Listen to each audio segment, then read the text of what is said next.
Ladies and gentlemen, welcome to yet another amazing episode of the Great Debaters Contest. The search continues in Kakamega region. I am your host, Nasimiu Kapanga. And I am Chris Boru. The bone of contention between our intellectual teams today is the fate of the nation lies in educated leaders. Proposing this motion are the gentlemen from Malava Boys High School. In opposing this motion, we have ACK Musoma Mixed School. Proposer number 1, you have 3 minutes to present your case.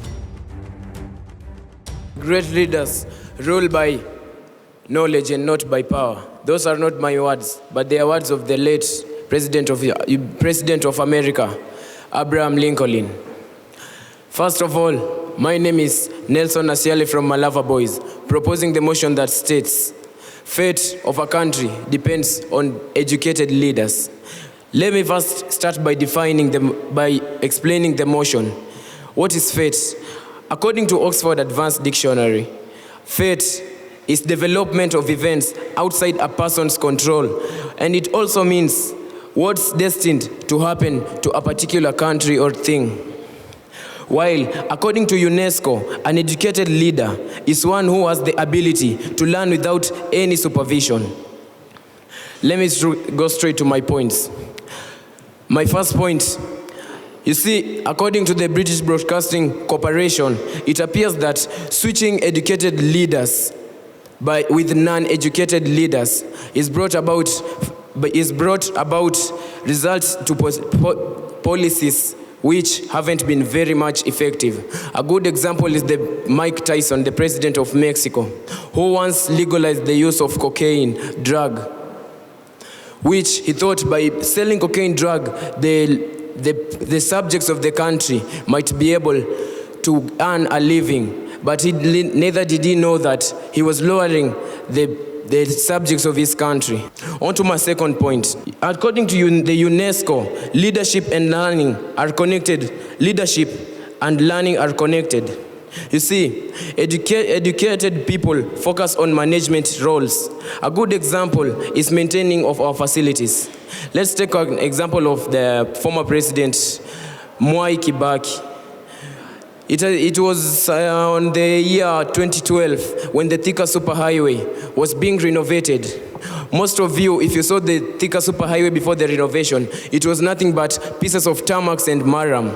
But when the president Mwai Kibaki came into the seat, he started the renovation of that facility, the Thika Superhighway, which is now one of the best highways in the country. So I stand here clearly proposing that in order for a country to develop, there should be educated leaders. On my third point, educated leaders play a great role in developing a country. Because a good example is the NYS, the National Youth Service. When these youths are equipped with knowledge, and they are equipped with knowledge which shapes a sustainable society, the NYS teaches us youths very good values, both moral values. That's why I stand here saying that educated leaders play a great role in developing our country. Thank you. First proposer, you have 3 minutes to make a statement. Before you is Nani Boniface from ACK Musoma Secondary School.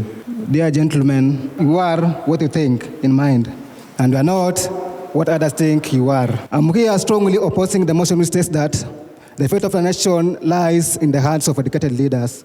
This is a blatant lie. But let me begin first of all by giving the preambles of the key terms in the motion. I'll begin by the word fate. The word fate means things, especially bad things that have happened or will happen in the future. The next word is nation. Nation is considered as a group of people sharing the same culture, language, and history who live in a particular area under one government. Leader is a person who leads a group of people. Education, the process of teaching, training, learning, especially in school or college. The world history of this great nation, USA. USA was gained its independence 229 years ago. And this was led by George Washington, who was just a school dropout after the death of his father. And this great man helped America to gain its independence by leading them in a victory war of decisive land battle, American Revolutionary War. This man was not educated, but he had that zeal, he had that passion, he had that determination of leading the people of USA to gain its independence. The next person that I want to talk about is the President of former President of America, Bill Clinton. Bill Clinton was a graduate at Yale Law School, according to www.alternate.org. But according to Washington, D.C. News, spotted on 2010, May 28, he was spotted apologizing for locking up to 2.4 million people in prison and 160,000 Americans serving life imprisonment. He also banned up and stopped LGBT, Equality Defense of Marriage Act. He also extended death penalty. And such person is learned. So how can you say that learned fellas, okay, leadership lies in the hand of educated leaders? That cannot be happening. Thank you. Second proposer, you have 3 minutes for cross-examination. Education is power. Education is strength. Education is key to success. Education is life. Ogoni John, Malava Boys High School. First, I will start to ask a question on my fellow opposer. How sure are we that the definitions he has given us are true?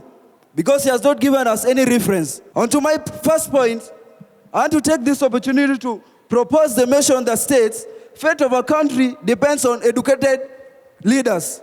My first point, educated leaders carry the vision of a country. According to the Millennium Development Goals of Kenya, Vision 2030, Kenya is progressing on the Vision 2030, which focuses on development of infrastructure, development of trade, development of manufacturing, development of tourism, and etc. My second point, educated leaders make wise decisions on challenges facing their countries. Let's take an example. In Kenya, the political instability of 2007-2008, it took an educated leader, Kofi Annan, to come and act as a mediator between the late President Mwai Kibaki and the former Prime Minister Raila Amolo Odinga. If educated leader could not have mediated between the two, what could have been the fate of Kenya? Another example, take an example of the previous 8th August election of 2017. It took wise leaders. And wise leaders here, I mean President Uhuru Kenyatta and the former Prime Minister Raila Amolo Odinga to sit down and discuss. What if they could have not been wise? They could have been ignorant, and our nation could have collapsed. Our nation could have perished. It took wise leaders. That's why I want to oppose this motion strongly, saying that the fate of a country depends on educated leaders. Thank you. Second opposer, you have 3 minutes for examination. Wow. Don't mind as to why I touched my chest. It was just because I thought I was fainting. But the reality is that I'm not a Nokia 1110 or a Motorola that I can vibrate right here because I've heard what they have said. Their point cannot convince me to an extent of leaving what I have in my mind that a nation to be stable, it requires a leader who is educated. As from what I've just heard, that leadership are brought by education and not power. Another thing about leadership is connected with learning. In order for a nation to develop, it needs educated leaders. And somebody just said that educated leaders play effective role in developing a country. I don't concur with that, with what my brother has just said. From the opposing side, he has said that for one to be an effective leader, he must be educated. But instead, I want to assure you that not only educated leaders are the ones who are making nations to develop. According to www.answerafrica.com, top 10 list educated leaders, we can see that Samuel Omar, who only attended a traditional Islamic school, and after his high school, he joined a police service. But when he came to rule Djibouti, He is making Djibouti to be ranked position 1 in Africa by Europe Journal of Tourism Visa, Openness in 2018, Evolution in terms of friend lines. Another thing that you've said educated leaders play effective role in developing a country. Let's take an example of our own country. In the year 1960, when the KANU was being formed and Daniel Arap Moi was elected as the assistant treasurer of the KANU. He was elected as the assistant treasurer in absentia. He was attending a Commonwealth Parliamentary Association course in Britain. So this tells us that Moi was a little bit educated. But when we come at the end of his era, his reign is being accused of being highly corrupt. And a case in this is the grabbing of public utilities and funds. And a case in hand is the scandal bag, which involved loss of billion shillings from scandal coffers. Whenever you stand and say that a leader is born, leaders are brought by education, I'm here to stand and tell you that leaders are not brought by education, because we've just heard from the evidence that I've told you, there are some leaders who are brought by not being educated. As per the juxtaposed evidence I've aired out, I confidently conclude that educated leaders are effect of the nation is not brought by educated leaders. Thank you.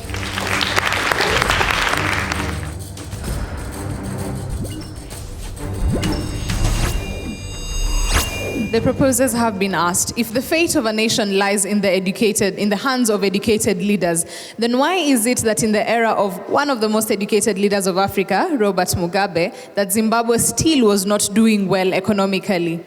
The opposers, on the other hand, have been asked, if we end up choosing illiterate leaders, how do they take part in global summits and international meetings with other leaders? Proposer number 3, you have 3 minutes to answer the question.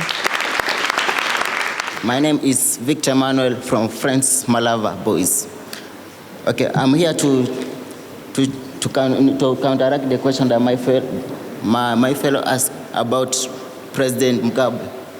Okay, before you know, the president who also withdrew Mugabe was educated, and that means that he saw the ill in which President Mugabe was leading the people. Okay, it's not necessary that when you go to school, you are educated. No. You can go to school and what you are taught you are not getting. That means that you are not educated. Taking an example that if Mugabe went to school and he was told that you should not be corrupt, and he was corrupt, that means that he was not a good leader because he went to school and he didn't get anything that was taught. He was not educated. Okay. Into my points, in the world of imagination. Okay, we go to school to gain knowledge, and through knowledge, we always reminded by the teachers that we are the leaders of tomorrow. Back in the days when there was no technology, where Africa had no colonies, people used to, like when it comes to agriculture was done because there was no measures of cultivating the land very well, controlling pests. Take example in the world of imagination, where people in the area had gathered together to control pests like ticks. They want to control ticks, and the way is hand picking. They pick the ticks, and by destroying the ticks, they go and kill on the thorns of the sisals. How many ticks will they need to kill so that they get rid of this pest they call tick? It needs pets, herbicides. Through going to school, we are going to know what this helps, what these pests and herbicides help, and to know that it's efficient when compared to another one. When it comes to health system, educated leaders are needed in the country so that they take care of the country when it comes to matters of health. Example, President Uhuru Kenyatta just imported the doctors from Cuba. Why? Why did he import the doctors from Cuba? It's because he knew that in Kenya, people who are supposed to be doctors are not educated. Why? They went to school and they did not get anything. Why? Because they went to school. KCSE, they were given answers. So Kenyans thought that we have educated people, leaders who will help us in the matters of health, but it was not. We end up importing doctors from outside, which is expensive. So my question to you guys is that in this country now, in our country, Kenya, in Africa, do we need educated leaders, or we want to go back in the times where we had no educated leaders? Thank you. Tadupuza, you have 3 minutes to respond to your question. If we take illiterate leaders, how will they participate on the global meeting effectively? Leadership is not of the language, but the passion and acceptance to fulfill the needs and the wants of the citizens. I'm Brixon Ayanga from Musoma Mixed Secondary School. The fate of the nation lies on educated leaders. How? I oppose the motion. Hence, leadership is not about the title or the designation. It's about impact, influence, and inspiration. For instance, Napoleon Bonaparte was a leader of France, of which was not that much educated. He left school in level 4. But come and see, Napoleon Bonaparte did great, whereby he carved down the corruption and inefficiency and embezzlement of France. He also improved the commercial and industrial sector. Now, there are some leaders that are educated, but you do see they're not reaching to the tip of the expectations. My friend over here said Robert Mugabe was not educated. Robert Mugabe was educated. He holds a master's degree in law from the University of London. Confirmation, you can go to www.answersafrica.com. Robert Mugabe was educated. We do see that Robert Mugabe was educated, but he leaves Zimbabwe in tatters. So, how did the academic background of Mugabe assist Zimbabwe? I can just say that, my dear proposers and my beloved audience, leadership does not matter on how many degrees one holds, but on the politician who understands and fulfills the wants of the citizens. These are the words of George Weah, His Excellency George Weah, the President of Liberia, while he was graduating on the 2nd July 2011 in the University of Devrai. For citation is www.voanews.com. I do rest my case.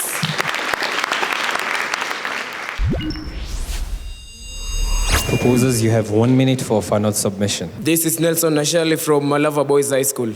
Now, if I may ask every single student who is here why you are in school, I know the answer will be to gain knowledge. And Hosea chapter 4 states that my people perish because of lack of knowledge. For any growing nation, education is the most important aspect for all, because educated leaders carry the vision of the country. Now, let me tell you something. The late Mzee Jomo Kenyatta, who liberated Kenya from the colonial rule, he had to go to school so that he can come back as a civilized leader. And that's why we are free men as we are today. Let me tell you, my fellow opposers, I think you should join me by saying that the fate of a country is determined by the educated leaders. And again, you can just try and tell me, from now as we speak, just tag any leader who is a president of a country, not even a president, even a chief, who is not learned. Thank you.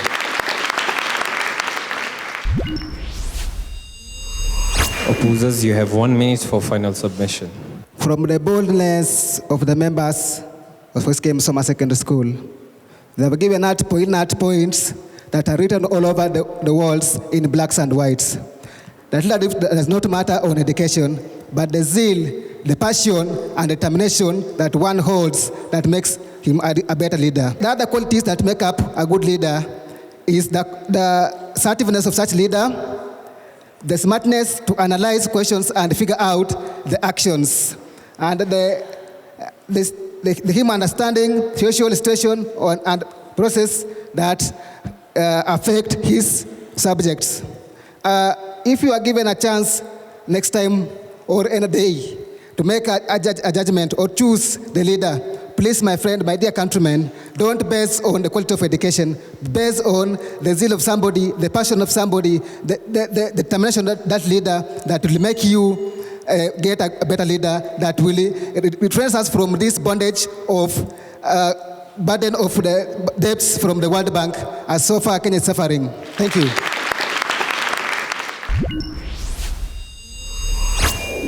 For Malava boys, Nelson, you gave good definition of faith and education, but you didn't tell us from which source did you adopt. Was it from a dictionary? Was it from a historical book? Was it from specific sources you didn't give us? You also gave some jumbled up statements. You seem not to be sure, so there was no flaw in your presentation. You also maybe came in strongly and talked about Kibaki was an economist, and you linked it well with the idea of having a thicker superhighway. That was good of you. However, you didn't really bring out your point so nicely. Now, for Ogoni, you are a strong presenter. You linked well to SDGs, but you didn't elaborate on which specific SDGs were the group targeting on. You also talked about Kofi Annan and the unification process between Raila and Kibaki. That was also a good take. However, you seem to be a very emotional speaker. You want to use excess gestures that are showing some aggression, which also, in terms of speech, also cuts down your points. Now, Victor, you seem not to be sure of yourself. You come on stage, you're not sure, so there was no flow and cohesion in your presentation. You didn't answer the question posed by the audience. Now, for Musoma, Boniface, you gave also a good definition, although you didn't also tell us from where did you get the definition. Is it from a dictionary, from whichever book? Then also you seem to be unsure of your presentation. You are not sure of your presentation. Now also you didn't internalize your point. There was some sort of jerky presentation. There was no mastery of your content. Veronica, you seem to refute the proposer's allegations. You came up and rebutted so well. However, you didn't really back up your rebuttal. When you say somebody is saying something wrong, please give us enough backup for the same. You talked about scandal bag. I don't know what is scandal bag.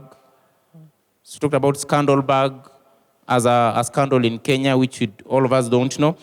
You talked about juxtaposed points. I don't know what you meant by juxtaposed points. However, you are a very strong presenter. Now, Recon, you are a very strong presenter, but still you didn't develop on what the first, the second, and the third speaker had spoken. For a team to score, there has to be some teamwork from the first speaker, the second, and the third speaker. Then there's a good score for you. However, you've at least finished for us the whole thing so nicely. That is good of you. Thank you. And now to the results. Malava Boys High School, the judges saw it fit to award you 65%. Let's give them a round of applause.